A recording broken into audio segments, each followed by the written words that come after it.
Hola, ¿me escuchan? Hola, ¿sí se escucha? Bien, perfecto. Bien. Voy a compartir pantalla. Voy a bajar un poquito.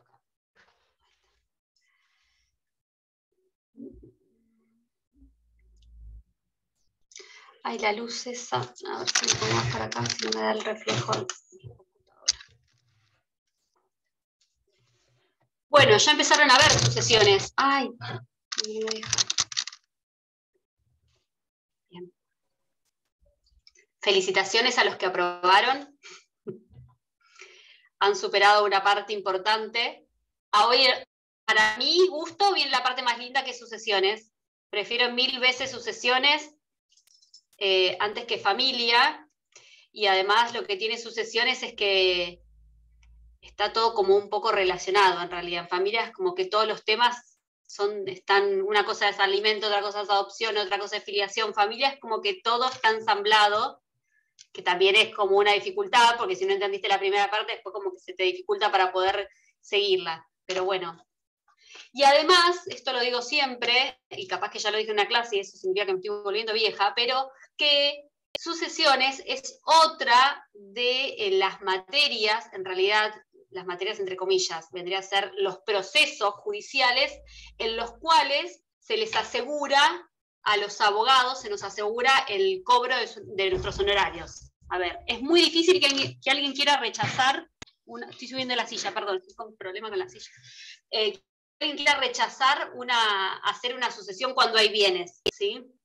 Así que yo siempre digo, tanto en los divorcios como en las sucesiones, se aseguran los honorarios los abogados, ya sea, aunque no actúen más y renuncien, si iniciaste la sucesión y había bienes y los denunciaste en el escrito de inicio de demanda, después te asegurás el cobro de tus honorarios. En algún momento van a querer venir a inscribir el bien a nombre de los herederos o en algún momento van a querer vender esos bienes. Lo mismo pasa con la sucesión. En algún momento van a querer cometer el mismo error de volverse a casar.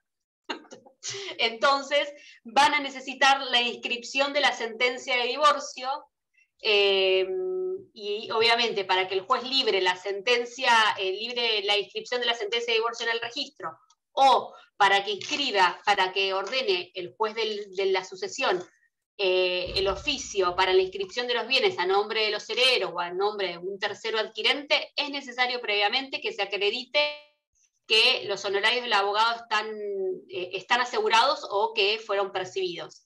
Entonces, sigo insistiendo una y cada vez más de que debería haber una materia que hable solamente de honorarios, ¿sí? Por lo menos para los que en algún momento ejercimos la profesión, porque ejercí, más allá que ahora trabajo con Silvia en la asesoría, ejercí la profesión durante mucho tiempo, entonces es importante. Así que una sucesión no va a ser rechazada, aunque tenga un auto de 500.000 pesos, asegura igual.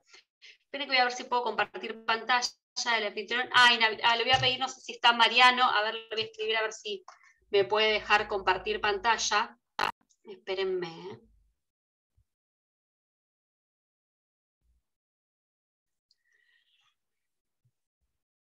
Mariano.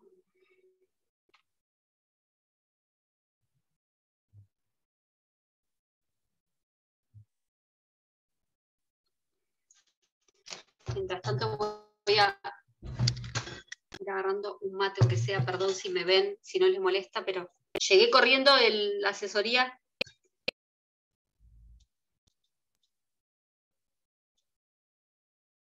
Compartir.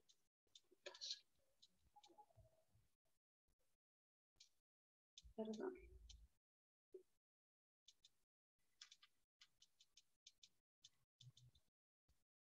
Ahí está.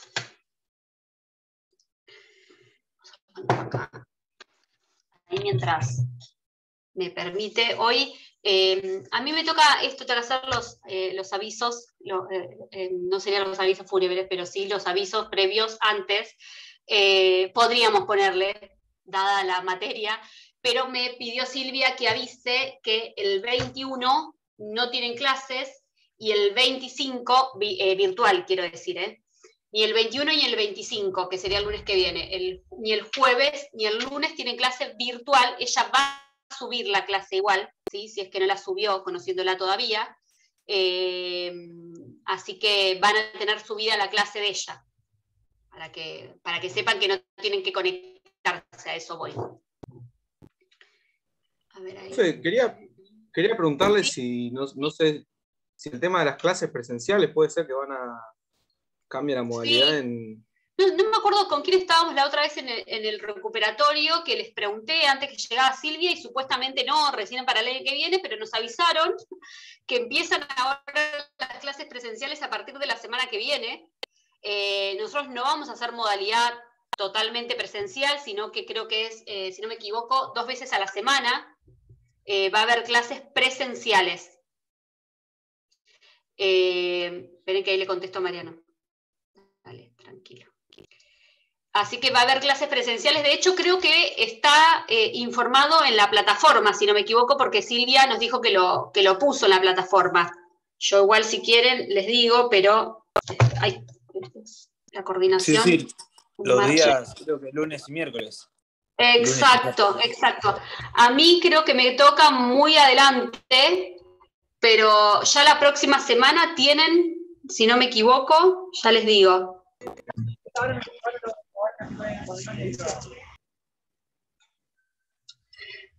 ¿Cómo? ¿Alguno? No sé quién me habló. No, era... ¿No? Que estaban pasando listo, Mariano me secretaría. cambió. Listo, perfecto, ahí me cambió Mariano. Quiero buscarles cronogramas, sucesiones. La próxima, que esto lo deben tener igual, pero la próxima clase presencial, ya les digo.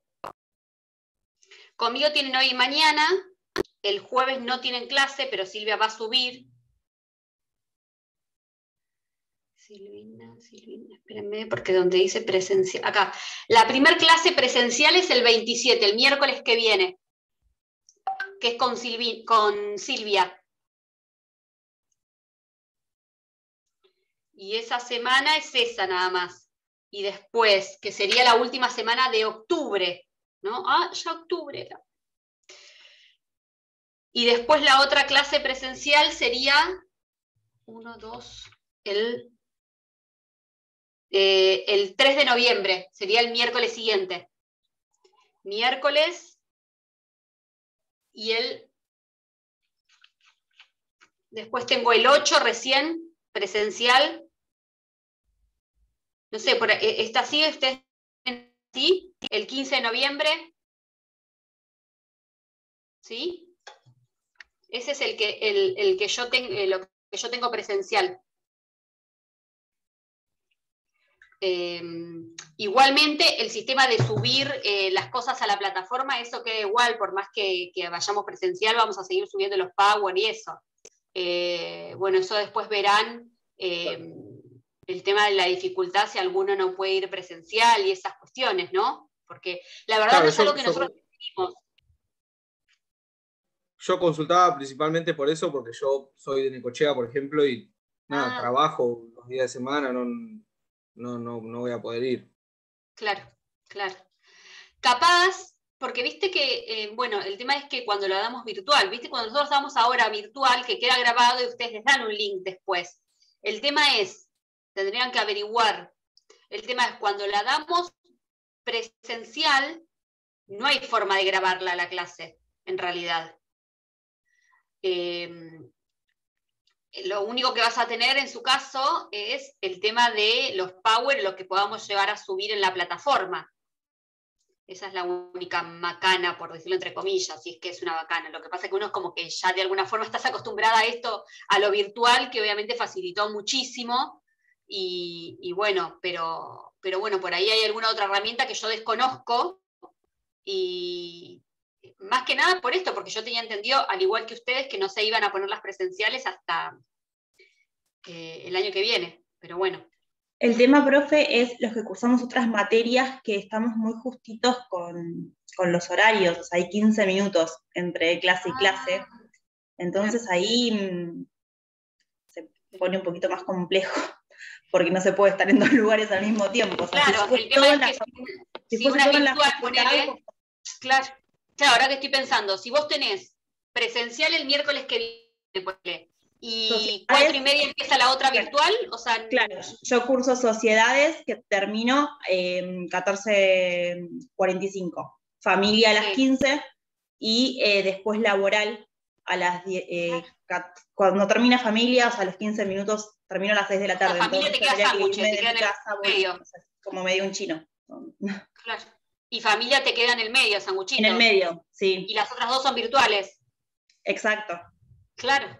No, es una complicación, sí, la verdad es que es una complicación. O sea, a mí la verdad es que no me modifica porque vivo a 7 cuadras de la facultad. Y hacerlo acá o hacerlo allá no me cambia, pero sí entiendo a ustedes, y además los chicos están en el colegio, o sea que a mí mi vida no se modifica, no me modifica para nada, pero sí entiendo esto.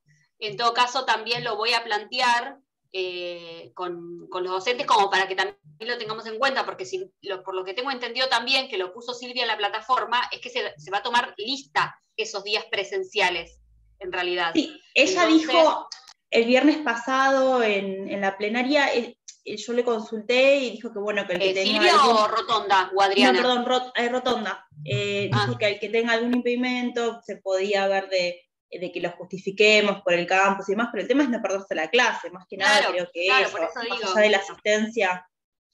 Porque la lectura es lo mismo, vos lo lees del Power o lo lees del Coso, en eso no se modifica, sino la posibilidad de tener el intercambio con el docente. No, te entiendo totalmente, estoy totalmente de acuerdo con vos.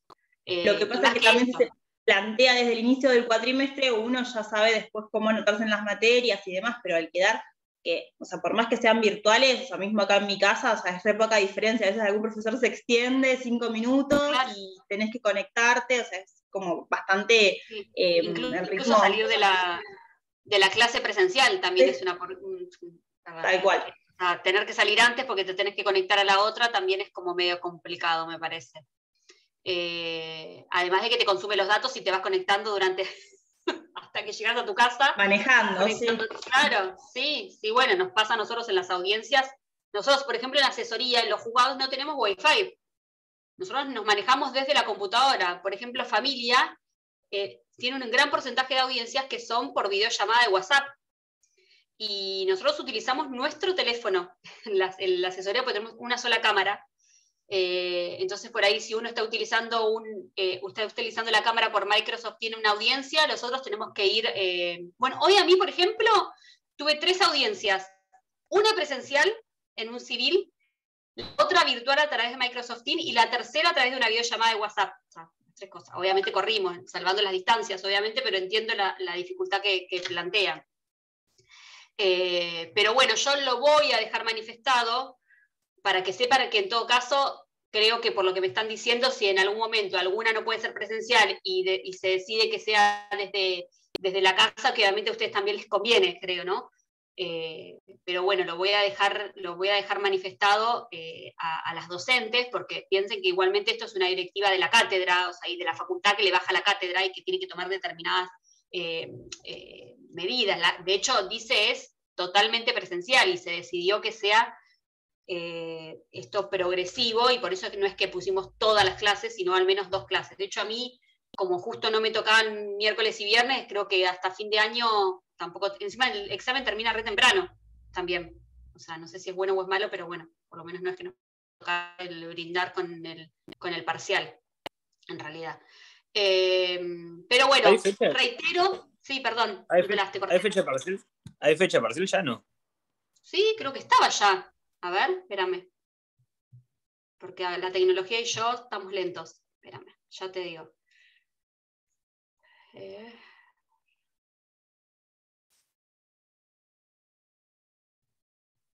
El 13 de diciembre. 13 de diciembre, recuperatorio, 20 de diciembre. Bueno, más o menos. Pero tienen unas clases de repaso previas antes. 3 de diciembre no hay clase, no sé por qué no hay clase. Bueno, el 8 de diciembre obviamente es feriado. El 9 hay una clase de repaso, termina la cursada el 9, recién el 13 tienen el examen. O sea que tienen ahí como un lapso, un hueco, un impas, como para sentarse y leer bien sucesión intestada, ¿no? Así como en familia, hay cosas que no pueden no saber, en realidad. En sucesiones, ya les habrán dicho, no sé si tuvieron con alguna de las docentes, con Silvina, ¿con quién tuvieron ayer?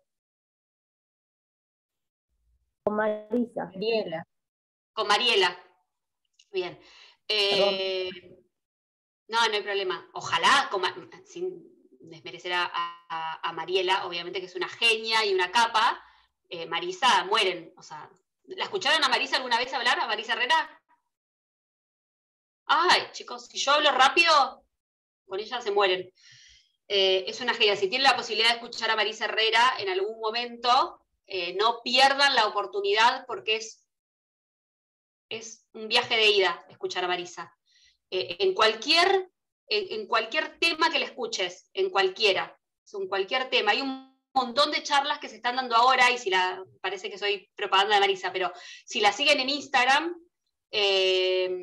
fíjense porque publico un montón de charlas que ahora con todo esto de lo virtual, uno puede acceder sin tener que estar inscrito ni pagar, de hecho son gratis la mayoría, y hay un montón de charlas incluso de la ley de aborto, de ciertas cuestiones que están muy en pugna ahora, incluso sobre relaciones de familia, no tanto de sucesiones con Marisa, pero sí de las cuestiones de familia, aunque es una capa en todo. Si tienen la posibilidad o tienen ganas de seguirla, se van a enterar de todas las charlas que son de acceso, la mayoría irrestricto, ¿sí? Pero bueno, volvemos a sucesiones. Si bien en el programa hoy voy a dar mejor primero, por esto les preguntaba con quién habían tenido ayer, voy a dar primero lo que es capacidad para suceder y lo que es la sucesión, así damos una introducción por ahí, no sé qué vieron hacer con Mariela, pero me pasa así, por lo general cuando empezamos a ver sucesiones, que como todo tiene que ver con todo, entonces siempre está bueno en esta primera clase dar como una introducción. Algunos yo no lo recuerdo, por ahí ya lo contaron. ¿Alguno trabaja en el estudio jurídico? ¿No? Bien. ¿Alguno en el Poder Judicial? No. Bien, bueno. Entonces podemos criticar tranquilos. No. No, lo que decía es esto. Preguntaba si alguno trabajaba porque quizás en un estudio jurídico este tipo de procesos, como decía antes, es el que no rechaza a nadie. Sea un abogado laboralista, penalista, de familia, civilista, o lo que sea, o de quiebras, o comercial, una sucesión siempre alguien la ve, ¿sí? Y de hecho, quien no pasó, bueno, ojalá no haya nadie tenido la suerte de tener que pasar por una sucesión, pero son cuestiones así como los de familia que uno cree que sabe, en realidad, y capaz que seguramente algo sabe. Entonces también de alguna forma hay ciertas creencias ya en el imaginario colectivo, en la cabeza, de que son así. Después cuando leemos esto nos damos cuenta que no. Una de las grandes mitos es que, por ejemplo, a la conviviente tiene derecho sucesorio, por ejemplo, ¿sí? Yo creo que se los contaba la otra vez a ustedes, que vino un expediente en una sucesión. Nosotros en la asesoría, acuérdense que intervenimos en todos los procesos judiciales donde haya menores de edad o personas con alguna discapacidad mental, y un proceso sucesorio en donde un abogado se presenta representando a la mamá, en realidad a la conviviente del muerto, y esa conviviente del muerto se presenta en la sucesión por derecho propio y en representación de su hija menor de edad, en realidad. Y pide ser la heredera, y en realidad es una situación media fea, porque hay que explicarle al abogado que en realidad lo que está pidiendo, no, mirá, todo bien, si querés planteame la inconstitucionalidad del artículo que excluye a la conviviente o todo lo que quieras, pero en principio, por cómo está hoy el código, por cómo venía el código, porque esto no es que es de ahora, sino de siempre, el conviviente, más allá de que se le hayan reconocido determinados derechos, no tiene derecho sucesorio. O sea, esto es lo que hablamos siempre. Derecho sucesorio te lo da solamente el matrimonio, ¿sí? En el caso del conviviente, ¿no? O sea, ser cónyuge. Tendrá derecho a pensión, tendrá derecho a una indemnización laboral compartida con los hijos si es que hay, pero hoy en nuestro Código Civil argentino no hay derecho sucesorio a los convivientes, ya sean tengan hijos, no tengan hijos, hayan vivido 5 años, 25 o 40. No hay derecho sucesorio. si hay un reconocimiento, por ejemplo, al derecho a la vivienda, ¿sí? De protección de la vivienda familiar, que ustedes ya lo vieron en la parte de familia, ¿sí? De protección de la vivienda familiar, pero no va a heredarlo. La conviviente / el conviviente, ¿no? Como para que nos entendamos. Pero bueno, ya sabemos por lo que venimos hablando, ahora sí que voy a poder compartir pantalla, por lo que venimos hablando en realidad que el objeto de este proceso es, ahí me ven, ¿no? Sí, ahí lo ven bien, ¿no? El objeto de este proceso es precisamente, y desgraciadamente, la muerte de una persona. No tenemos muchas opciones en realidad. Voy a ver si puedo correr ahí, así no me da la luz a mí. Entonces, lo primero que se tiene que dar en esta materia es la muerte de una persona. Es la sucesión, nosotros hablamos la sucesión de derechos, ¿sí? Esa sucesión de derechos puede darse por actos entre vivos o por causa de muerte. La sucesión por actos entre vivos es la que conocemos, por ejemplo, ¿en dónde? En un contrato, en una donación, por ejemplo, donde una persona le transmite los derechos que le corresponden a otra persona para que en adelante esta segunda persona que los recibe puede utilizarlos como propios, ¿sí? Pensemos en una donación, pensemos en un contrato, ¿sí? de compra-venta, por ejemplo. Entonces tenemos que esa sucesión es la sucesión en términos generales, ¿sí? Es la transmisión de los derechos de una persona a otra para que en adelante esta que recibe pueda utilizarlos como propios, ¿sí? Puede ejercerlos como propios esos derechos que recibe. La sucesión por causa de muerte, precisamente me lo dice la palabra, necesita, ¿sí? El acto jurídico que produce efecto jurídico, que es la muerte de una persona. ¿Sí? Fíjense, en términos generales, 398, 399, que es esto que les decía yo recién, la transmisión de derechos de una persona a otra.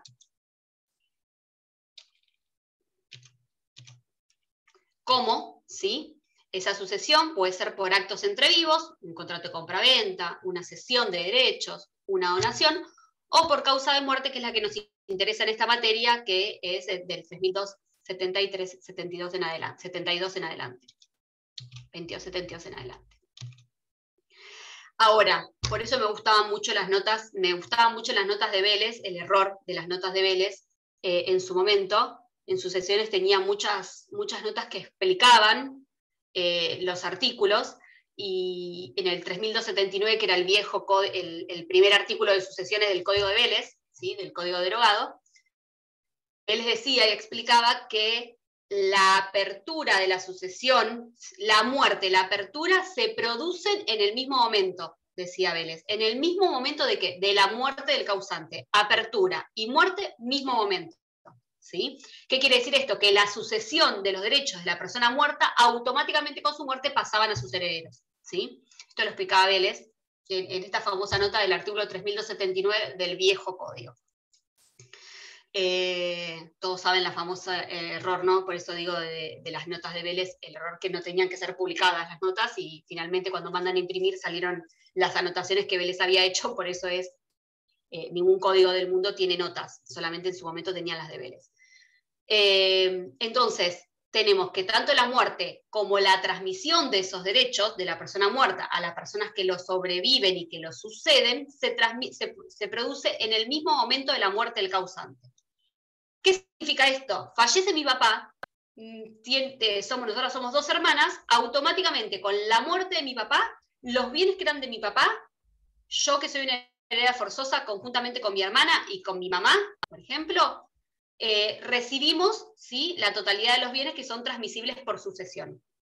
Ahora, porque esto es lo que lo van a ver en otras bolillas, pero para que lo entendamos. Bueno, listo, entonces Elisa, si yo desde el mismo momento de la muerte del causante soy titular, ¿sí? Entonces mañana puedo vender el auto que era de mi papá y lo puedes vender y listo, ya está. Bueno, no es así, no es tan así, lamentablemente. Pero sí lo podría hacer, por ejemplo, con un reloj, ¿sí? Por ejemplo, digo, nadie que vaya yo a vender un reloj de mi papá me va a decir, mostrame la declaratoria de herederos que vos sos heredera para poder venderme el reloj.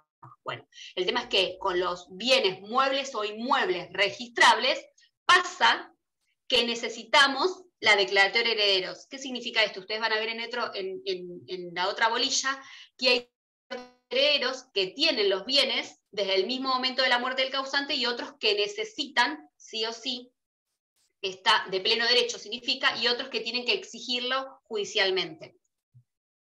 Los herederos forzosos tienen la posesión de los bienes de pleno derecho desde el mismo momento de la muerte del causante. Con esta salvedad, no van a poder ir a vender un auto o una casa del muerto por más que tengan de pleno derecho, ¿sí? Desde la muerte del causante. Por eso hago esta aclaración. Si bien la muerte y la apertura, la transmisión de derechos se produce desde el mismo momento de la muerte, ¿sí? Esa transmisión es instantánea de la herencia a los herederos, necesariamente voy a tener que iniciar la sucesión y necesariamente voy a tener que lograr la declaratoria de herederos y necesariamente, respecto de todos estos bienes que son inmuebles o inmuebles registrables, voy a necesitar la inscripción en su caso a nombre de los herederos o la posibilidad después de venderlos a un tercero por lo que conocemos o podemos haber escuchado que se llama tracto abreviado, ¿sí?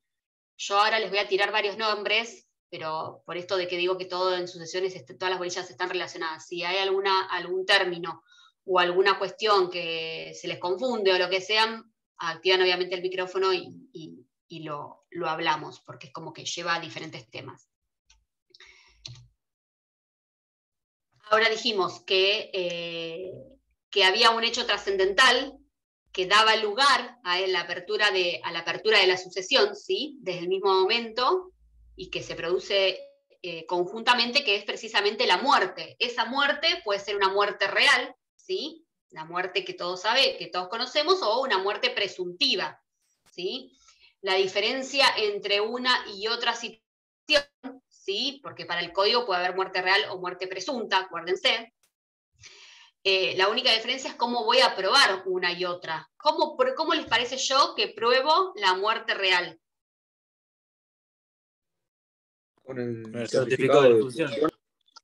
Exactamente, con el certificado de defunción.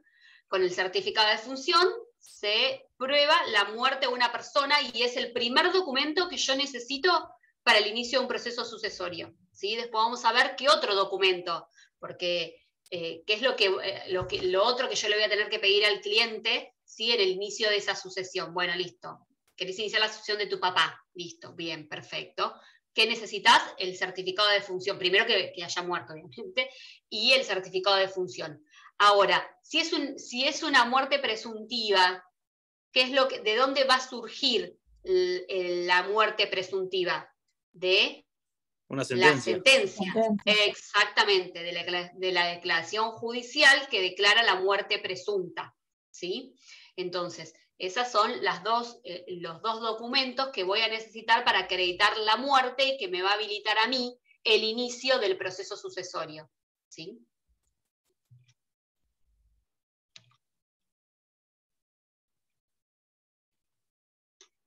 Muerte real, bueno, yo pongo los artículos, bueno, pero es el 93, 94 y 96 y el 1057, el 257 sí que hablan de la muerte real y cómo se prueba esa muerte real, el 93 y 94 que habla de que la muerte produce efectos jurídicos, obviamente. La muerte es un hecho jurídico, ¿sí? Que produce efectos, ¿sí? Muerte presuntiva, ¿sí? Los artículos que regulan la muerte presuntiva, 85, 86, acuérdense que el 85 es el caso ordinario, el 86 casos extraordinarios. Partida de función, lo mismo, ¿sí? Antes, de hecho te siguen aceptando, pero ahora lo que están pidiendo, antes te aceptaban la libreta de familia. ¿Se acuerdan la libreta de familia que antes te la daban cuando te casabas? Ahora creo que te la dan, pero la tenés que pagar. En realidad, y en la libreta de familia no solamente se anota el matrimonio, por decirlo de alguna forma, que la compras ahí, en realidad, sino también todos los hechos que suceden en esa familia. Es decir, el matrimonio, el nacimiento de hijos, ¿sí? El fallecimiento de los hijos o el fallecimiento de alguna de las partes se anotan ahí. El tema es que por lo general los juzgados te piden la partida de función, el certificado de defunción, pero se suele acompañar también la libreta de familia. Después dependerá de cada juzgado qué es lo que te pidan. Y la muerte presuntiva, obviamente, la declaración judicial que declara la muerte presunta en tal día. ¿Sí? Acuérdense que en los casos extraordinarios es pasado 6 meses de la fecha de que se hubiese producido el hecho, o que se tuvo conocimiento. Por ejemplo, yo puse lo de Lara San Juan, pero el día que nosotros de hecho tenemos en la asesoría varios expedientes de presunciones, de ausencia con presunción de fallecimiento de Lara San Juan, donde obviamente había menores, habían dejado menores de edad, hijos, y en la fecha que se tomó es la fecha en la cual se estableció, ¿sí? En la última noticia que se tuvo del buque, de Lara San Juan. Entonces, habíamos hecho la diferencia. Nosotros dijimos que la apertura de la sucesión, o sea, la transmisión de derechos de la persona muerta a la persona que lo sobrevive, que lo sucede, se produce con la muerte, en el mismo momento de la muerte del causante. Diferente es la apertura del juicio sucesorio, ¿sí?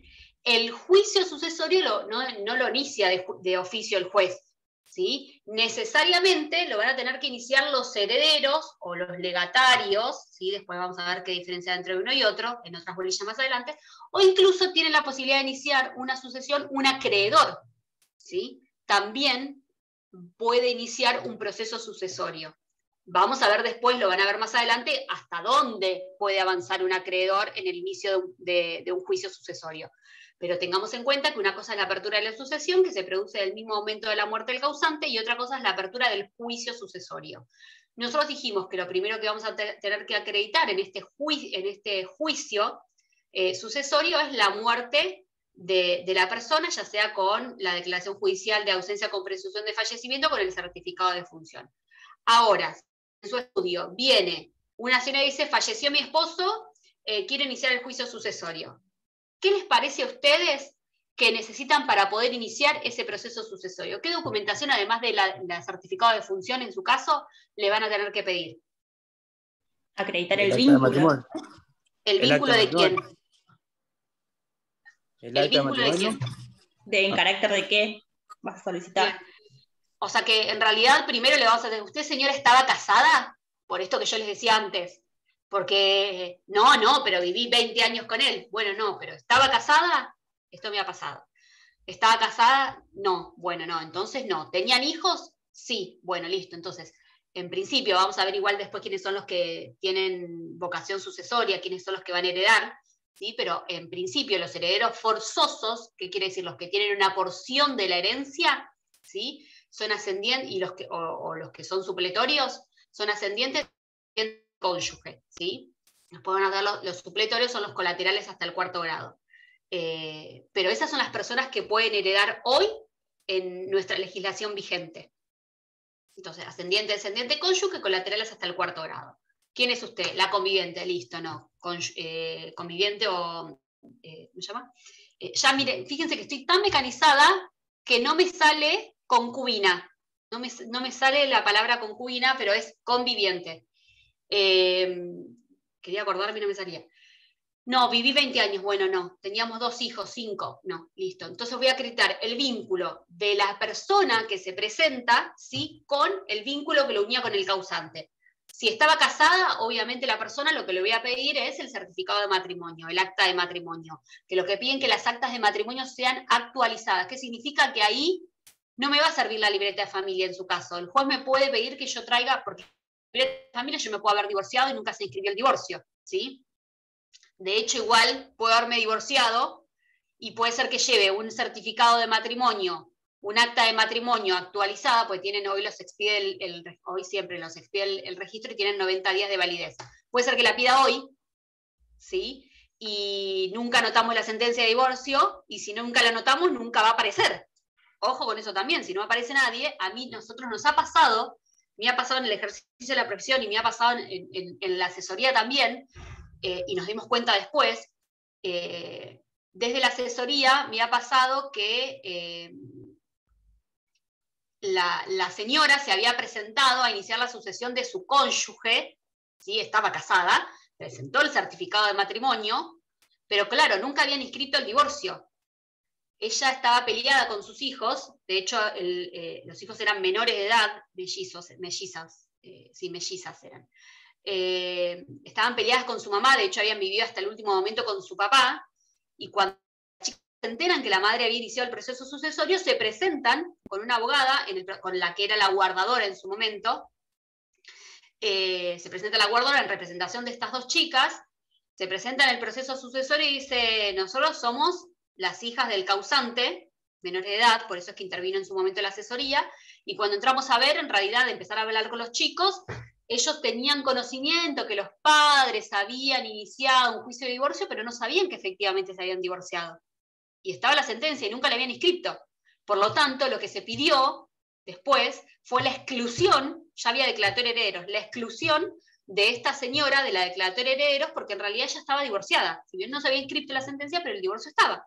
Acuérdense que la inscripción de la sentencia es para darle publicidad a terceros, pero en realidad queda disuelto el vínculo matrimonial. Y por lo tanto, la excluye de la vocación sucesoria, la excluye de la vocación de su cónyuge. O sea que, ojo con esto también para que lo tengamos en cuenta. Que son cosas que pueden pasar. Y así como cosas que pueden pasar, me ha pasado en el ejercicio de la profesión, donde nos presentamos a iniciar la sucesión de una persona fallecida, que mi clienta era la hija, la única hija, y cuando iniciamos el proceso sucesorio, vemos que había otro proceso sucesorio iniciado un día antes, y cuando entramos a ver, era la conviviente, a la cual ella, esta chica, la única hija, creía que era la conviviente del padre, resulta que se había casado con el papá 2 años antes al fallecimiento, entonces se enteró, obviamente, después se acumularon las sucesiones, ¿no? Pero se enteró en ese mismo momento que el padre estaba casado, al revés, ¿sí? Que no iba a heredar sola, sino que iba a heredar, que iba a compartir los bienes con el cónyuge. Pero fíjense cómo pueden darse de un lado y de un otro. Las posibilidades de la existencia de otros herederos que puedan ser incluidos o que puedan ser excluidos. Van a ver en las bolillas siguientes que hay diferentes acciones para excluir a un heredero de una sucesión, para concurrir, ¿sí? En su caso, la acción de preterición, ya la van a ver más adelante, pero para no enroscarnos, pero existen estas posibilidades y estas acciones de protección y para ingresar al sucesorio. Entonces decíamos que una cosa es la apertura de la sucesión, que se produce en el mismo momento de la muerte del causante, y otra cosa es la apertura del juicio sucesorio, donde necesitamos la acreditación del fallecimiento y a su vez la acreditación del vínculo entre los que se presentan como herederos, ¿sí? Pretensos herederos, en la sucesión del causante. Perdón que me está sonando mucho el teléfono, lo voy a silenciar. No sé si se sale ahí, pero por las dudas. Bien, entonces, seguimos.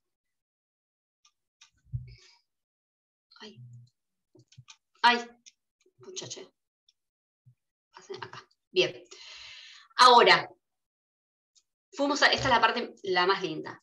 Existe testamento en Argentina, y lo voy a decir para que la gente entienda que existe el testamento en Argentina y que nosotros, ustedes, perdón, aunque sean estudiantes, para que empecemos a decir que existe el testamento en Argentina. Hay una creencia de que el testamento en Argentina no existe, y es una gran posibilidad y una gran herramienta que tenemos, no solamente para poder mejorar la porción que le corresponde a un heredero forzoso, sino además para dejarle los bienes a las personas que queramos, siempre y cuando no existan herederos forzosos, ¿no?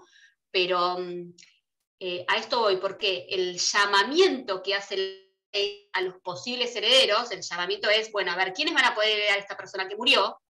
Ese llamamiento se puede hacer o por ley o por testamento. Ustedes van a ver, cuando empiecen a ver sucesiones, que están caratuladas como sucesión ab intestato, AB intestato o sucesión testamentaria. La sucesión ab intestato es la que conocemos como sucesión por ley, ¿sí? Que es el llamamiento que hace la ley, que es cuando la persona no dejó testamento, entonces el código, nuestro ordenamiento jurídico, considera que si la persona hubiese podido dejar testamento, lo hubiese dejado y establece a los ascendientes, cónyuges o colaterales hasta el 4º grado. Me establece quiénes son los herederos que van a heredar, ¿sí?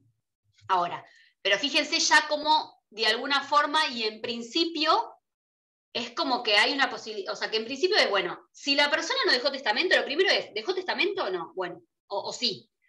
Si no dejó testamento, bueno, el código considera que si la persona hubiese podido dejar testamento, se hubiese dejado o al ascendiente o al descendiente o al cónyuge de los colaterales hasta el 4º grado, que son los que tienen vocación sucesoria, ¿sí? Que pueden ser llamados por la ley a la sucesión del muerto. A falta de testamento, ¿sí? Van a ser estos los llamados a suceder. Ahora, si hay testamento, ¿sí?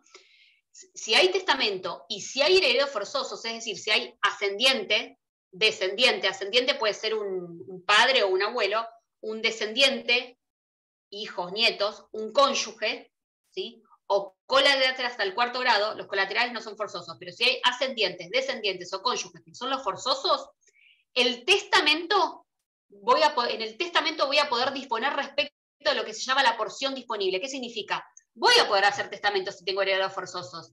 Herederos forzosos son los que tienen una porción de la herencia de la cual no pueden ser privados, salvo causas de indignidad, que vamos a ver después cuáles son. Pero si hay herederos forzosos, yo voy a poder hacer testamento igual. ¿Por qué? Porque tengo lo que se llama la porción disponible. La porción disponible es una parte de la herencia, que lo van a ver en otra bolilla también, pero es una porción de la herencia que yo puedo usarla para mejorar la porción que le corresponde a un heredero forzoso. Por ejemplo, yo tengo 2 hijos y tengo un cónyuge, ¿sí? O una cónyuge. Quiero dejar un testamento. Ahora después vamos a ver que los testamentos, hay 2 tipos de testamentos en Argentina. El testamento por acto público, que es el testamento hecho ante el escribano, o un testamento hológrafo. El testamento hológrafo es de puño y letra. Existe testamento hológrafo en Argentina, de puño y letra de la persona, en este caso del futuro causante. Por ejemplo, yo hoy quiero hacer testamento. Hoy tengo 2 hijos y soy conviviente. Supongamos, ¿no? Pues no estoy casada. Ahora, supongamos que no estoy casada, tengo 2 hijos nada más. Yo quiero dejarle, mis 2 hijos tienen una porción de la herencia de la cual yo no los puedo privar, porque por ley no los puedo privar, no les puedo sacar esa porción de la herencia, salvo que exista una causa de indignidad, que ya lo vamos a ver cuáles son. Ahora, a través del testamento, yo quiero mi porción disponible, dejársela, por ejemplo, a mi mejor amiga, que, no sé, me cuidó en me está cuidando en mi enfermedad y sé que se va a ocupar de mis hijos, y lo que sea, entonces la porción disponible, que es una parte de la herencia, se la quiero dejar a ella.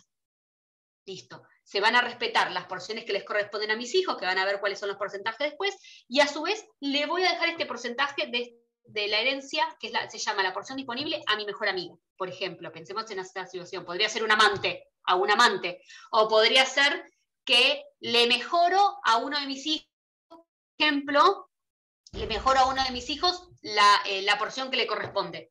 Se puede también.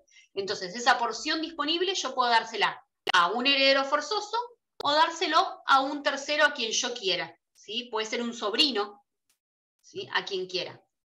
Pero sepamos que existe. De hecho, van a ver más adelante que incluso también está la posibilidad, en el caso de herederos con discapacidad, la posibilidad de dejarles un mayor porcentaje a ellos. Lo van a ver más adelante, pero no los quiero embadullar, pero para que ya hayan tenido estas ideas.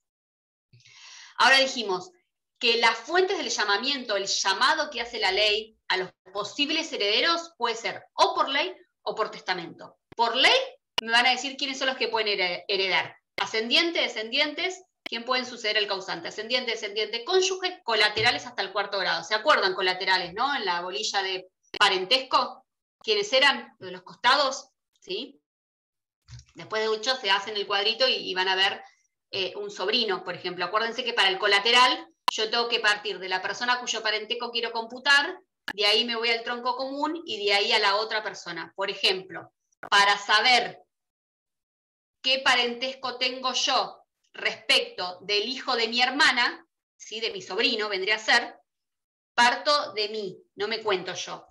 El tronco común es mis papás. Entonces, mi papá es primer grado, segundo grado mi hermana, tercer grado mi sobrino. Yo estoy, respecto a mi sobrino o mi sobrina, tengo un parentesco consanguíneo, en línea colateral, en tercer grado. ¿Se entiende? ¿Me siguen? Bien, fíjense como para que tengan en cuenta colaterales hasta el cuarto grado donde hablamos. Podría ser hasta un hijo de mi sobrina, ¿sí? Pero para que se dé una idea, esto de qué es hasta el cuarto grado. Ahora, tenemos ese llamamiento que se hace por ley a los miembros de la familia que el código establece que van a heredar, y por el otro lado, el llamamiento que se hace por el testamento. Yo adelantaba recién que tenemos hoy en Argentina, a partir de la reforma del código, solamente 2 formas de hacer testamento. Antes teníamos el cerrado, que yo lo taché por las dudas de dónde estudien, o por ahí este tema lo estudian de otro lado. El cerrado ya no existe más, ¿sí? Que era como un mix entre el hológrafo y el acto público, y el que era por escritura pública. Lo tachamos y lo simplificamos y tenemos 2 tipos de testamento, el testamento hológrafo y el testamento por acto público, ¿sí? Van a ver ustedes después que hay ciertos requisitos, ciertos caracteres que son comunes tanto a los testamentos que se hacen por escritura pública como a los testamentos que se hacen hológrafo. El testamento hológrafo es el de puño y letra del causante, que significa que yo hoy abro mi cuaderno, saco una hoja y pongo. Hoy, no sé qué día es hoy, 19 de octubre del 2021, yo, Elisa Fernanda Bengoa, tengo 2 hijos, así que mi porción disponible de mi herencia se la quiero dejar a fulano. No tengo que dar explicaciones, ¿sí? Mi amante, por ejemplo, podría ser. Bien. Hay ciertos requisitos que son comunes para un testamento y para el otro, ya sea por acto público o hológrafo. ¿Cuáles son? Primero, la fecha en la cual se hace el testamento, ¿sí? Esos son los primeros requisitos, los van a ver más adelante, ¿sí? Porque hay una bolilla específica de testamentos. Y la firma del testador, del que va a testar, ¿sí? Sería yo. Yo puedo hacer tantos testamentos como se me cante. Si todos los días me levanto y tengo ganas de hacer un testamento, voy a hacer tantos testamentos como quieran. El principio es que el testamento posterior revoca el anterior en las cláusulas que sean incompatibles. ¿Qué significa? Si yo tengo 25 bienes y no tengo herederos forzosos, por ejemplo, tengo herederos colaterales nada más, no tengo hijos, no tengo ascendientes, no tengo descendientes, no tengo cónyuges, yo puedo van a heredar, por ejemplo, los colaterales, mis sobrinos, ¿sí? Después les voy a mostrar, aunque no me toque la bolilla de testamento, un testamento que está muy bueno, que es una señora que no tenía ascendientes ni descendientes, ni cónyuge, tenía varios sobrinos y deja todos sus bienes a sus sobrinos. Está muy bueno el testamento, es un testamento por acto público. Entonces, yo hago un testamento y digo, mi casa de fin de semana de Pinamar se la quiero dejar a mi sobrina Julieta, supongamos, hoy. Mañana digo, o el fin de semana, mi casa de fin de semana en Pinamar, otro lugar, se la quiero dejar a mi sobrina Daniela, por ejemplo. Fíjense que son 2 testamentos, estoy disponiendo de bienes que son distintos, no son los mismos. Entonces, a este principio que yo decía antes, que el testamento posterior revoca el anterior, si yo me quedo con ese principio nada más, el que hago el viernes va a revocar al que hice el lunes, y en realidad no, porque solamente lo revocan las cláusulas que sean incompatibles. ¿Qué significa? Que si yo, por ejemplo, hoy dije lunes, pero en realidad hoy es martes, hoy martes hago un testamento que dice, mi casa de fin de semana de Mar del Plata se la dejo a mi sobrina Julieta. Y el viernes hago un testamento que dice, mi casa de fin de semana que tengo en Mar del Plata se la dejo a mi sobrina Daniela. En realidad y sí, porque se refiere al mismo bien, entonces el posterior revoca el anterior. Pero en el otro ejemplo que estoy disponiendo sobre la de Pinamar y la de Mar del Plata, en realidad van a valer los 2 testamentos. ¿Se entiende? ¿O voy muy rápido? ¿Me siguen? Sí, se entiende. Sí. Claro. Perfecto. Profe, una consulta. Cuando habló de los colaterales hasta el 4º grado, ¿eso es en el caso de que no haya testamento o siempre? ¿O entran con los otros? Son los que la ley va a llamar a heredar. Si vos en el testamento, vos podés hacer testamento, ¿sí? Pero si tenés heredero forzoso, los herederos forzosos solamente son ascendientes, descendientes o cónyuges, en el testamento solamente vas a tener la porción disponible para poder disponer, ¿sí? En cambio, si hay colaterales, los colaterales no tienen una porción de la herencia de la cual no pueden ser privados. Los colaterales no tienen derecho obligatorio a heredar. Entonces, si hay colaterales, vos podés dejarle los colaterales o podés dejarle a quien quieras, ¿sí? Bien, bien. Entonces, como para que vayamos entrando en clima, tenemos ese llamamiento por ley, llamamiento por testamento. Si es llamamiento por ley, la ley dice, define quiénes son los miembros de la familia que serán llamados a suceder al causante. Descendientes, ascendientes, cónyuges, colaterales hasta el 4º grado. Si el llamamiento es por testamento, que es la voluntad del causante expresada en un testamento válido, ¿sí? Ese testamento puede ser hecho por escritura pública a través de un escribano, ¿sí? O de puño y letra del causante, que es lo que conocemos como hológrafo. Acá es algo que perdimos en la redacción de... Perdimos los abogados, quiero decir, ¿no? Siempre lo mismo, perdón si alguno tiene un familiar escribano o trabaja en escribanía, pero en la reforma del código se había hablado de la posibilidad de que los abogados podamos hacer testamentos. En realidad, bueno, obviamente la publicidad la perdimos, como perdimos un par de cosas, pero bueno, siempre para poder lograr algo hay que tratar de negociar, y en toda negociación algo siempre hay que ceder. Fíjense, 2279 me va a decir quiénes son. Ya dijimos que el objeto de la sucesión es la transmisión de los derechos de la persona muerta a la persona que lo suceden, a los miembros de la familia, ya sea que ese llamamiento se haga por ley o por medio de un testamento. Y que obviamente va a ser por causa, esa sucesión de derechos va a ser por causa de muerte. El artículo 2279 me va a decir quiénes son los que tienen capacidad para suceder. ¿Quiénes son los que van a recibir, los que tienen la capacidad de recibir la herencia, de ser titulares de derechos y obligaciones por causa de muerte? Esos que tienen la capacidad para suceder, ¿sí? Me lo dice el 2279. Y fíjense que son un par de incisos, que por lo menos quedó mucho mejor redactado que lo que decía el Código de Vélez, que daba lugar a varias críticas. Y acá borramos un montón de cosas un montón de discusiones de doctrina que la verdad no ayudaba mucho y uno, bueno, las tenía que explicar, pero bueno, fíjense ahora cómo quedó redactado, quiénes pueden suceder al causante, ¿sí? ¿Quiénes van a heredar al causante? Fíjense. A. Las personas humanas, leo el artículo y ahora lo analizamos. A. Las personas humanas existentes al momento de su muerte. ¿Sí? Las personas humanas, fíjense que acaba de diferenciar entre personas físicas y personas jurídicas. Inciso A, las personas humanas existentes al momento de su muerte, al momento de la muerte del causante. B, las concebidas en ese momento que nazcan con vida, ahí como que sigue habiendo alguna crítica, pero bueno, ahora lo vamos a ver. C, las nacidas después de su muerte mediante las técnicas de reproducción humana asistida, con los requisitos previstos en el 561, ¿se acuerdan? El 561, que lo del consentimiento, ¿sí? Bien, para lo de las técnicas, quiero decir.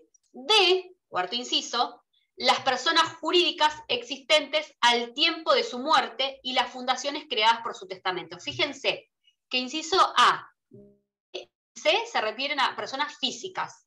El inciso D, el cuarto, se refiere a personas jurídicas. Entonces, ¿quiénes tienen capacidad para suceder? ¿Quiénes pueden suceder al causante, heredar a una persona muerta? Tanto las personas físicas como las personas jurídicas, ¿sí? ¿Qué me dice el artículo?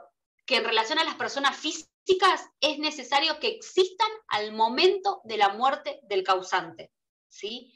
Y las personas jurídicas también. Fíjense que el inciso D dice, las personas jurídicas existentes al tiempo de su muerte pueden suceder al causante. Y después dice, y las fundaciones creadas por su testamento. Ahora las vamos a ver. Personas que pueden suceder. Personas físicas, personas jurídicas. Bueno, acá es como que me entretuve pegando cositas. Espérenme. Por las dudas, si no les quedaba claro que era una persona física o jurídica, se ve que encontré varias cosas y pegué. Ahí va. Personas físicas que nazca con vida. Fíjense el artículo que leíamos antes. Ay, esto es porque este es el momento donde me odio. Las personas humanas, inciso A, las personas humanas existentes al momento de su muerte. Lo primero, no trae mucha dificultad eso. ¿Desde cuándo se es persona? Desde la concepción, ¿se acuerdan? ¿Desde cuándo se es persona? no desde el tubito de ensayo, de esa gran discusión que se habla, sino desde la concepción en el seno materno. Se es persona. Acuérdense, bueno, lo deben haber visto cuando vieron el tema de filiación y todas estas cuestiones, esta gran discusión desde cuándo se es persona y esto de que, bueno, si se me cae el tubo de ensayo soy un asesino porque mato a una persona, ¿sí? Entonces, las personas, siempre teniendo en cuenta este principio y lo que establece el código, que se es persona desde la concepción en el seno materno. Bien, inciso A. Es necesario que existan esa persona física al momento de la muerte del causante. Ahora, nació, supongamos, por ejemplo. Ahora, ¿qué pasa? Las que están concebidas al momento, dice, las concebidas en ese momento que nazcan con vida. En realidad esto sigue habiendo como una crítica, ¿por qué? Porque si nace muerto, ¿qué pasa para el derecho argentino? No existe. Exactamente, María, ¿no? Exactamente. Lo que dice el código es que si nace muerto se considera como que nunca hubiese existido y en realidad no es persona, ¿sí? Para nuestro ordenamiento jurídico. Si nace muerto se considera como que nunca hubiese existido. Es necesario que al menos, si se acuerdan, al menos haya vivido, que sea algún instante para ser considerado persona. Entonces, por eso es que de alguna forma sigue habiendo alguna crítica en doctrina en relación a ese inciso B. Pero tenemos presente que primero, en cuanto a las personas físicas, es necesario que existan al momento de la muerte del causante. Segundo, que si están concebidas al momento de la muerte del causante, que nazcan con vida, porque si nacen muertos se consideran como que nunca hubiesen existido. Por eso la condición, que nazca con vida. Si nace muerto se considera que nunca existió y por ello no puede suceder al causante. ¿Sí? Artículo 19 y 21, esto pero como para recordarlo, el comienzo de la existencia de la persona humana ocurre con la concepción, ¿sí? Es el artículo 19 de nuestro código. El artículo 21 dice los derechos y obligaciones del concebido o implantado, ya con el tema de las técnicas de reproducción humana asistida, o implantado en la mujer quedan irrevocablemente adquiridos si nace con vida. Por esto de que si nace muerto se considera que nunca existió. Si no nace con vida se considera que la persona nunca existió. Repito que después me doy cuenta que está escrito. Bien. El que no ha sido concebido al momento del causante no existe. El que no está concebido no existe y por eso no puede sucederle. Personas jurídicas, ¿sí? El inciso C se refiere a los nacidos mediante las técnicas de reproducción humana asistida. Como antes el código no lo aclaraba, lo que hace el inciso C es aclarar que obviamente no hay ninguna discusión. De alguna forma, los nacidos mediante las técnicas de reproducción humana asistida con las condiciones del 561, que es el consentimiento, ¿sí? Ahora, eso personas físicas. Personas jurídicas también tenemos la condición que existan al momento de la muerte del causante. ¿Cuál es la excepción del inciso D? Es las fundaciones creadas por el propio causante en su testamento.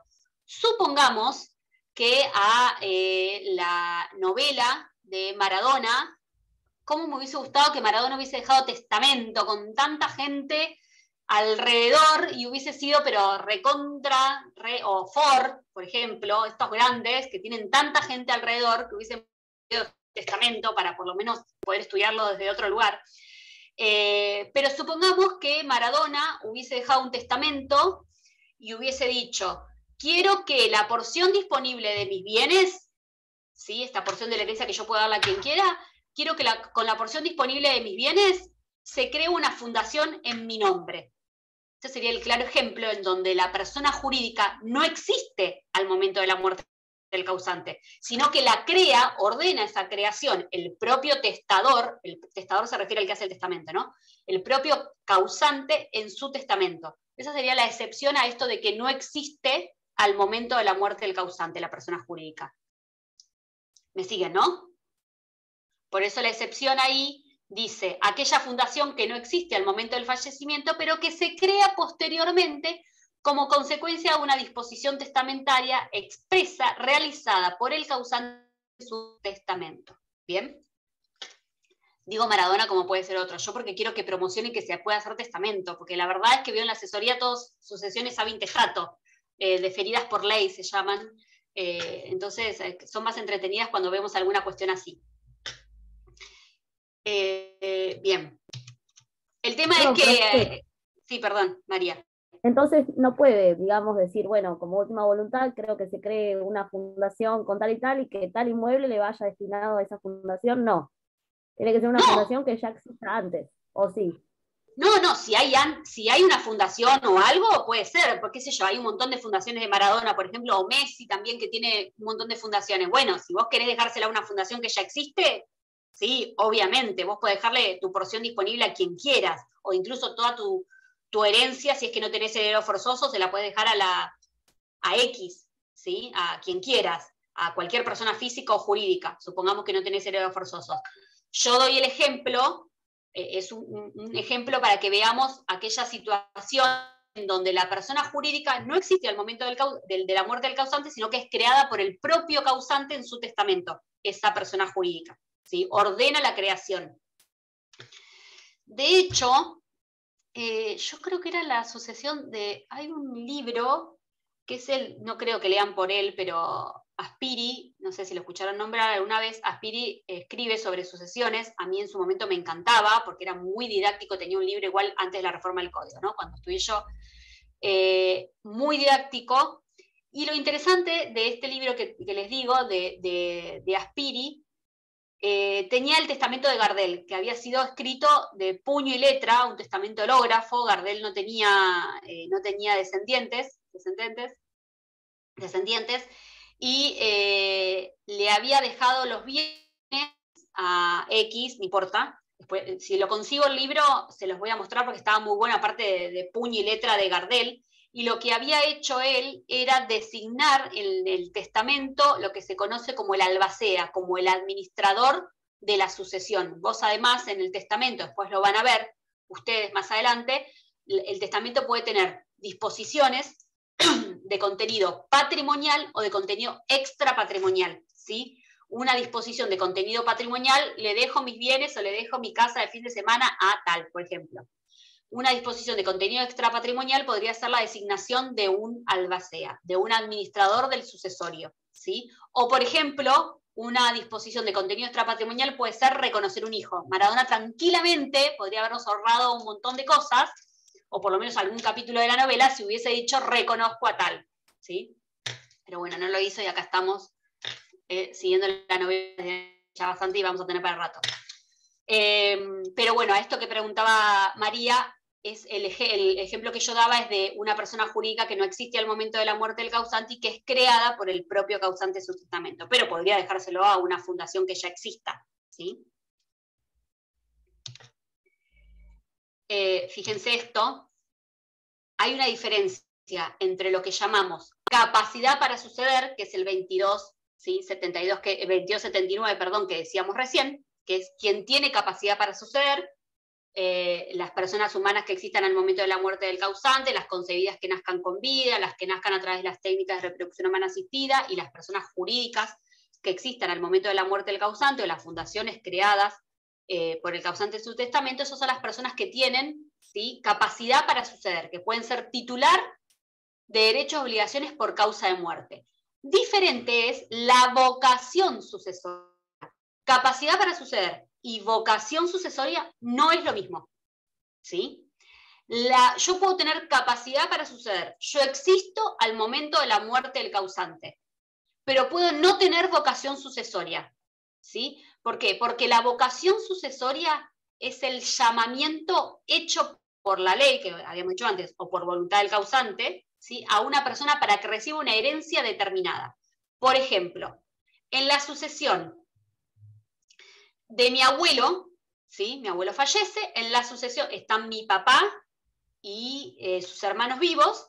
En la sucesión de mi abuelo, supongamos, ¿yo tengo capacidad para suceder? Sí, existo. Al momento de la muerte de mi abuelo yo existía. Listo. ¿Tengo vocación sucesoria? No, ¿sí? Porque en esa sucesión tienen preferencia sus hijos que están vivos y son los que los van a heredar.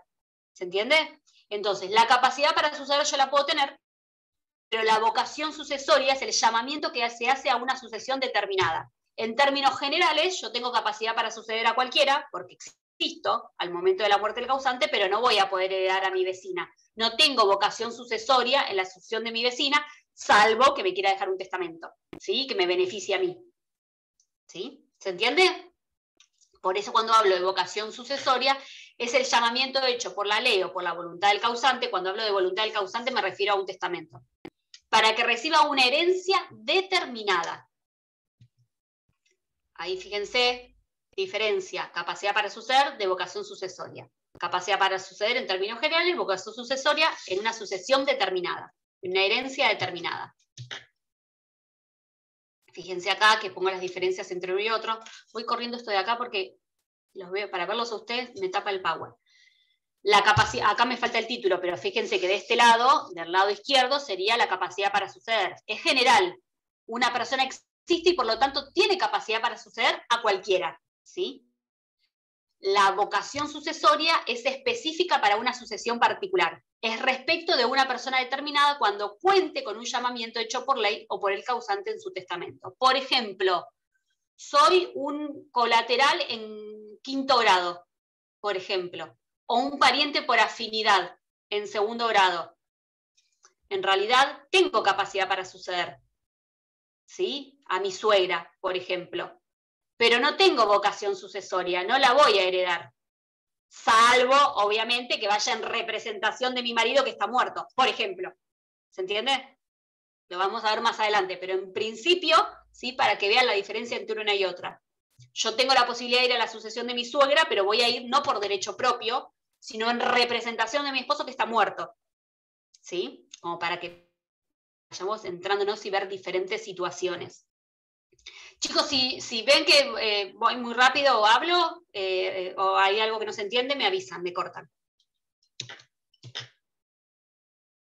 Ahora, esa vocación, ese llamamiento a esa sucesión determinada, ¿sí? Por voluntad expresada en un testamento válido, o el llamamiento que hace la ley a determinados miembros de la familia del difunto, esto que decíamos antes, ascendientes, descendientes, cónyuges, colaterales hasta el 4º grado. Entonces, la fuente de dónde viene esa vocación sucesoria puede ser por el testamento o por ley, lo que nombrábamos antes. Y estas ganas siempre de poner las flechitas. Ahora, esto es un resumen de lo que decíamos recién. Condición para que una persona pueda tener vocación sucesoria. La persona físico-jurídica, porque acuérdense que los primeros incisos habla de persona física, después el inciso 4 es de jurídica. Debe existir al tiempo del fallecimiento, salvo la excepción, la excepción es la que yo decía de la fundación, que no existen al momento de la muerte del causante y son creadas por el propio causante en su testamento. El llamamiento debe subsistir cuando la sucesión se abre. Por ejemplo, pudo haber un llamamiento testamentario anterior, pero que a la fecha del fallecimiento había sido revocado. A este ejemplo que dábamos antes, ¿sí? de estos testamentos que voy haciendo varios. Hoy hice un testamento y digo que mi casa de fin de semana, no tengo herederos forzosos, supongamos, como para hacerlo más fácil. No tengo herederos forzosos, mi herencia se la puedo dejar a quien quiera.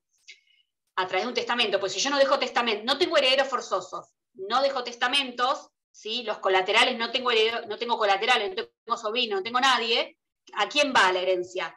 Si yo no dejo testamento, al Estado, ¿sí? Entonces, si no tengo forzosos y no tengo colaterales, y chicos, hagamos un testamento, por lo menos hagamos feliz a alguien, no bueno, si quieren hacer feliz al Estado, bueno, pero por lo menos sepamos que tenemos otra posibilidad, ¿sí?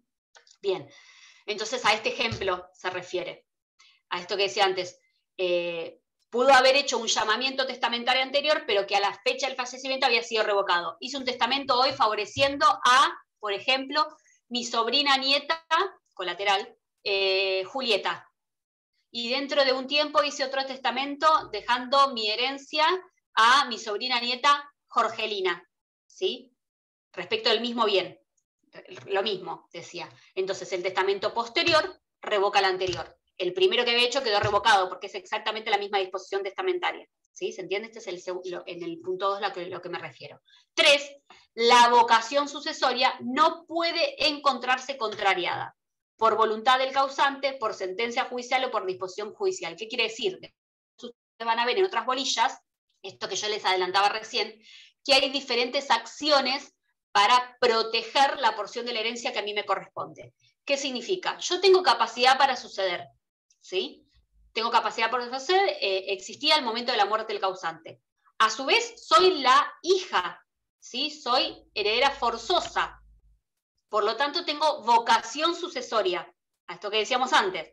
Hay un llamamiento determinado. Pero resulta que incurrí en alguna de las causales que dan lugar a la declaración de indignidad, de que se ha declarado indigno la sucesión de mi papá. Por lo tanto, mi vocación sucesoria está contrariada, está disputada. ¿Sí? Por eso la aclaración acá, la vocación sucesoria no puede encontrarse contrariada. Supongamos que vino un colateral y dijo que yo incurrí porque, no sé, atenté contra la vida, supongamos, ¿no? Después vamos a ver cuáles son las causales de indignidad. Atenté contra la vida de mi papá, por ejemplo, ¿sí? Bien, entonces me van a excluir de la herencia. Acá vamos. Estas son las cosas que más... ¿Cómo vamos con el tiempo? Bueno, 10 minutos. Igual lo vamos a seguir mañana porque tenemos 2 clases con esto y la exclusión, las causas de exclusión de la vocación sucesoria está buena. Porque después nos queda la otra partecita, la primera parte de la bolilla, que es más que es lo que el contenido, que es más fácil, pero esto es como lo que tiene por ahí más para hablarlo, en realidad. ¿Cuáles son las causas de esa exclusión de la vocación sucesoria? Tengo capacidad para suceder, tengo vocación sucesoria porque estoy llamada a esta herencia determinada, pero hay ciertas causas que causan la exclusión, que sea sacado de esta herencia a la cual fui llamada. Fíjense que yo acá les nombro y les pongo los artículos. 6 situaciones en las cuales puedo ser excluido de la herencia.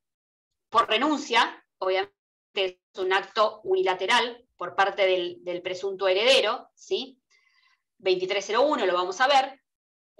Por causales, por haber incurrido en alguna causal de indignidad, 2281. Matrimonio in extremis, que capaz que lo vieron cuando vimos la bolilla de matrimonio, pero ¿se acuerdan el matrimonio que se hubiese efectuado en el último tiempo de vida del causante? Y en realidad, salvo que hubiese sido para regularizar una situación de hecho. Por ejemplo, hace 25 años que estamos viviendo juntos, hace 10 años que estamos viviendo juntos, nos casamos y a los 2 días murió. Bueno, en realidad era para regularizar una situación de hecho. Ahora vamos a ver en qué casos ese matrimonio in extremis va a ser causal de exclusión y en qué casos no. ¿Sí? El divorcio, que ya lo nombrábamos, y que de alguna forma fui esbozando, que es una causal de exclusión de la vocación sucesoria, ¿sí? Estos 2 ejemplos, este ejemplo que le daba yo de los chicos de los mellizos y del padre que se había divorciado de la mamá. La separación de hecho, ¿sí? Acuérdense que la separación de hecho es la interrupción de la convivencia sin voluntad de unirse, la separación de hecho, no la separación personal que hablábamos antes, ni separación de bienes, separación de hecho. Me separé, nos fuimos a vivir cada uno a su casa, pasaron 5 o 6 años, 2 años, 3 meses, no había voluntad de volver a unirse, causa la exclusión de la vocación sucesoria. Acá va a ser hay una cuestión de prueba también, ¿sí? Pero bueno, para que lo tengamos en cuenta. Y la decisión judicial que pone fin a la convivencia del 2437 también es una causal de exclusión. Acuérdense que también hay posibilidades de pedir el cese de la convivencia, también del 2437 causa la exclusión de la vocación sucesoria. Renuncia a la herencia, creo que entra en otra bolilla también, pero lo suelo poner acá porque es una de las causales de exclusión de la vocación. ¿Sí? Cuando el heredero manifiesta de una manera expresa su voluntad de no recibir la herencia. ¿Sí? Esta renuncia de la herencia puede ser, por ejemplo, por escritura pública. Supongamos, vamos más a los casos prácticos o donde los solemos ver, porque la verdad es que la renuncia a la herencia muchas veces es utilizada, por ejemplo, para no recibir la herencia y para que no vengan mis acreedores, por ejemplo. Supongamos, sucesión de mi mamá, no murió, Dios, espero que no muera por lo menos por ahora, aunque a veces la quiera matar, pero supongamos sucesión de mi mamá, ¿sí? Supongamos que yo, heredero, tengo muchas deudas. Entonces, esto ha pasado, obviamente que uno no se entera, pero suele suceder, puede pasar. Tengo muchas deudas. Mis acreedores, no los acreedores del muerto de mi mamá, mis acreedores saben que voy a recibir una herencia. ¿Sí? Entonces, ¿qué hago yo? Muchas veces lo que hacen algunos es renunciar a la herencia para que los acreedores no puedan cobrarse con los bienes que yo reciba en esa sucesión. ¿Se entiende? ¿Me siguen? Bueno, a veces es utilizado para eso, para burlar, más allá de que después van a ver que los acreedores tienen diferentes acciones, pero bueno, como para que vean por ahí por qué uno puede renunciar a la herencia. O, fíjense, otra situación y particular, y hablé de mi mamá porque me acordé de esta otra situación. Por ejemplo, mi mamá es hija única, ¿sí? Esto es real. Mi mamá es hija única, mal que le pese, mal que hubiese querido tener hermanos, hija única. Mis abuelos fallecieron, mis abuelos maternos, ¿sí? Nosotros somos 2 hermanas nada más. Nosotros iniciamos la sucesión de mis abuelos, todavía no renunció a mi mamá, pero la idea es que pueda renunciar a la sucesión ella y ir nosotros, ¿sí?, a la sucesión de mis abuelos. ¿Para qué? Para evitar tener que hacer después la sucesión de mi mamá hacia nosotras. ¿Se entiende? Es una forma también legal, obviamente, de poder evitar con esta idea de ya les van a pasar en el ejercicio, o incluso cuando uno habla en las casas, quiero dejar todo arreglado por el día que me pase algo. Mi mamá se fue de viaje y me mandó un audio diciéndome dónde estaba la plata, las claves, esto, como si se fuese porque se fue de viaje, nada más. Pero bueno, hay una necesidad, y no tanto por ahí en las generaciones nuestras, que yo soy joven todavía, pero de 50, 60 y 70 en adelante de edad, esto de quiero dejar todo arreglado para el día en que me muera, ¿sí? Todo arreglado para mis hijos. Entonces empiezan a poner todo, las subdivisiones de la casa que nunca hicieron, la declaración en ARBA, que esto, que lo otro, para dejar todo arreglado. En realidad, bueno. O que hacen adelantos de donación, donaciones en vida, por ejemplo, porque otra de las opciones que podría hacer mi mamá, supongamos, uno como abogado tiene que buscar las diferentes alternativas de qué es lo que le favorezca, ¿no? Esto no se lo diría porque le da trabajo al escribano, pero ¿qué opción tendría ella? Hacer la sucesión de mis abuelos, por ejemplo, y después hacerme una donación a mí y a mi hermana de los bienes. ¿Se entiende? Entonces así yo me evito después hacer, si mamá no tiene otros bienes mueble registrable o plata, y reparte todo en vida, entonces me evito hacer la sucesión de mi mamá. Pero tengo que hacer una donación que es por escritura pública y que también tengo que tener plata, ¿sí? Pero por lo menos la hace mi mamá en vida, no tengo que gastarla yo, ¿sí? Esto la verdad es que pasa mucho. Igualmente, aún así, aunque lo hubiese hecho en vida, le da trabajo al escribano y yo defiendo el título, ¿no? Pero fíjense qué diferentes alternativas que uno tiene. De hecho, se pueden, y ustedes van a ver los adelantos de las legítimas, las donaciones en vida, cómo esto funciona después, si hay alguna donación en vida, algún heredero forzoso, cómo funciona o qué efectos tiene después cuando la persona fallece y ha dejado otros bienes. ¿Sí? Que se puede computar, las donaciones que hubiesen recibido los herederos forzosos en vida se pueden computar como parte de su porción legítima, ¿sí? La porción que les corresponde. Lo vamos a ver en otras bolillas y es una de las más importantes, así que eso van a tener que tenerla bien abierto con Silvia los oídos, pero hay diferentes situaciones. Bueno, fíjense cómo la renuncia, uno cree, ¿quién va a renunciar a la sucesión? Bueno, pueden darse estas situaciones, ¿sí? Pensemos en estas opciones. Cuando el heredero manifiesta de alguna manera expresa la voluntad de no recibir la herencia, no se presume. Se considera como si el renunciante nunca hubiese sido llamado a la herencia, ¿sí? Como si, por eso, si mi mamá renuncia a la herencia de sus papás, de mis abuelos, se considera como que nunca hubiese sido llamado y nosotras, hijas, nietas, vamos a ir por derecho propio y no en representación de mi mamá, eso lo van a ver más adelante. 2301. Después van a ver derecho de representación, que es uno de los temas también muy importantes. A ver cómo vamos con el tiempo. Y 29. Bueno, los voy a así, seguimos con matrimonio in extremis. Mañana seguimos con matrimonio in extremis y con las causas, todas las causales de indignidad, las otras que nos faltaron de exclusión de la vocación sucesoria. ¿Sí? ¿Alguna duda hasta acá? Porque ahora ya me siento mal que entran en otra virtual, reculposa era, entra otra virtual y no puede ni siquiera tomar un mate. No. ¿Alguna duda hasta acá? ¿No? No, yo profe, no. Pero, perfecto.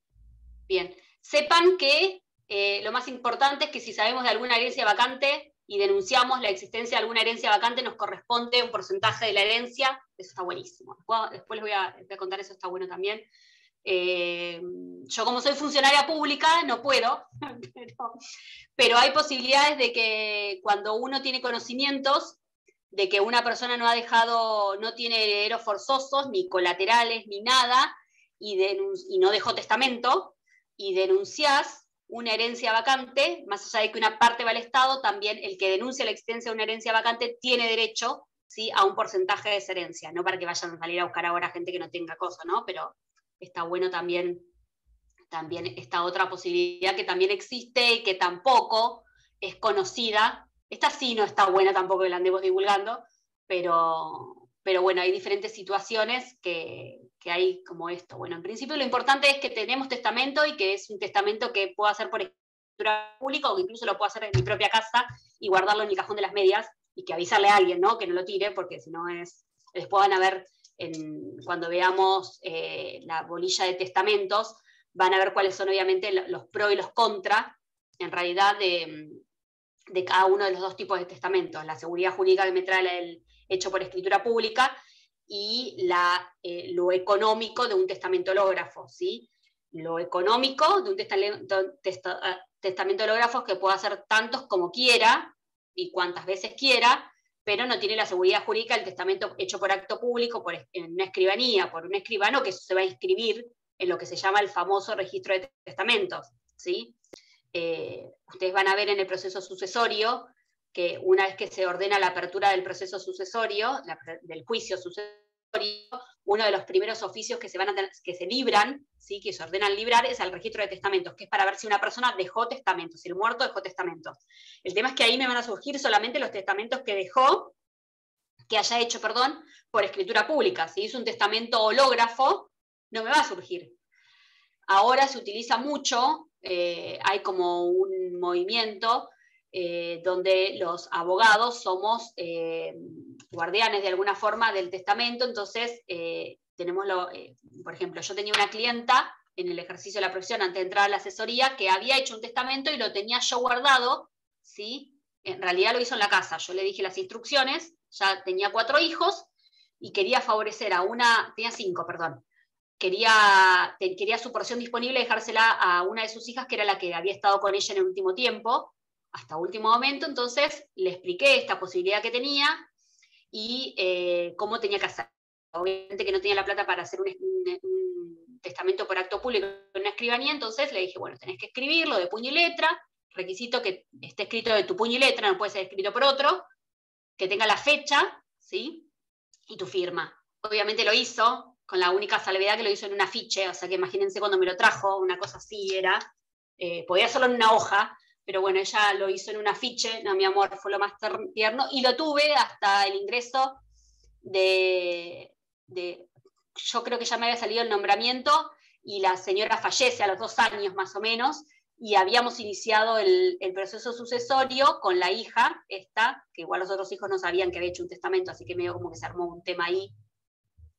Pero bueno, el testamento era válido, es válido, se declaró válido obviamente después, posteriormente voy a ver si se los puedo achicar, si tengo, y se los traigo, no el afiche. Pero bueno, hay diferentes alternativas, así que bueno, mañana vamos a ver cuáles son las causas de exclusión de la vocación sucesoria, ¿sí? Los dejo, así no tienen para ir a tomarse el mate. ¿Te hago una consulta? Sí, obvio. Que me intriga nada más, que creo que lo vamos a ver más adelante, pero ¿el legado es una especie de testamento o no? ¿El qué? Es como una especie. El legado, lo que sería. El legado es cuando van a ver ustedes que uno puede ser heredero o puede ser legatario. El legatario se le dice a la persona que recibe un objeto determinado en una sucesión.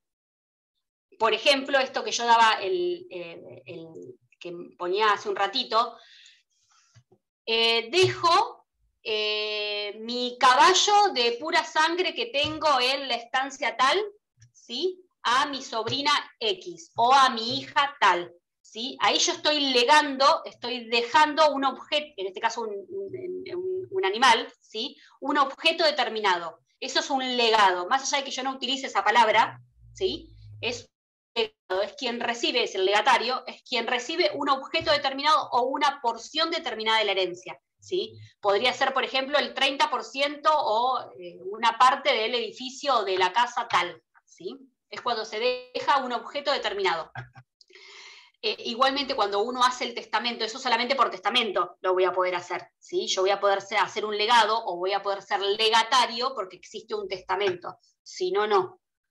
Van a ver igualmente cuando veamos todo lo que es las disposiciones testamentarias, no es necesario que se utilicen los términos adecuados. Por ejemplo, esta señora, que yo les digo que hizo el testamento hológrafo en un afiche blanco, no me voy a olvidar, con una fibrón, me quedo acá, por las dudas, ella había puesto, dejo mi porción disponible, pero porque yo le había dado de la porción disponible, dejo mi porción disponible a mi hija Susana, no me acuerdo el apellido, a mi hija Susana. Estaba haciendo tenía una disposición testamentaria respecto a su porción disponible, pero puede llegar a pasar, por ejemplo, aunque tengas herederos forzosos, supongamos que tenés herederos forzosos pero querés hacer un testamento igual, podrías hacerlo. Supongamos que tenés todos bienes que salen lo mismo. No sé, un edificio tengo 5 departamentos que los 5 tienen el mismo valor. Si varía el precio de uno, varía el precio de todos. ¿Entendés?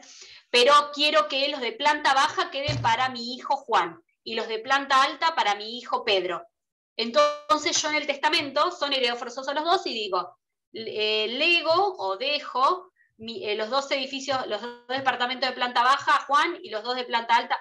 Estoy haciendo un testamento, tengo herederos forzosos. Puedo poner esta disposición testamentaria, ¿sí?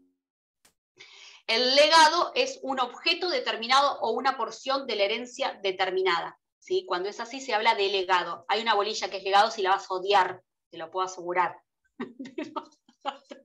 El orden de pago de los legados es un tema que es importante. Así que a mí no me gusta el legado, pero bueno, a veces me toca darla. Pero bueno, el orden de pago de los legados, que está bueno igual, es uno de los temas que siempre preguntan en el parcial, el orden de cómo se pagan los legados si es que hizo varios legados. Igual, tampoco tengo 80 años ni 50, ¿no? Pero en la experiencia no hay muchos legados, no hay muchos testamentos de por sí, o sea, de 60 causas que nos pueden entrar por mes de sucesiones, creo que el 1% es sucesión testamentaria. El resto es sucesión deferida por ley, es decir, este llamamiento que hace la ley a los posibles herederos. Por eso yo decía esto de que no hay una conciencia o un conocimiento en relación a la posibilidad de hacer testamentos. Vendámoslos, hológrafos si es posible, y los tenemos nosotros, ¿no? Pero bueno, no sé si alguna otra cosa más. ¿No? Bueno, nos vemos mañana entonces, ¿sí? Seguimos con esto. Gracias, profe. Adiós, profe. Nos vemos, chicos. Adiós.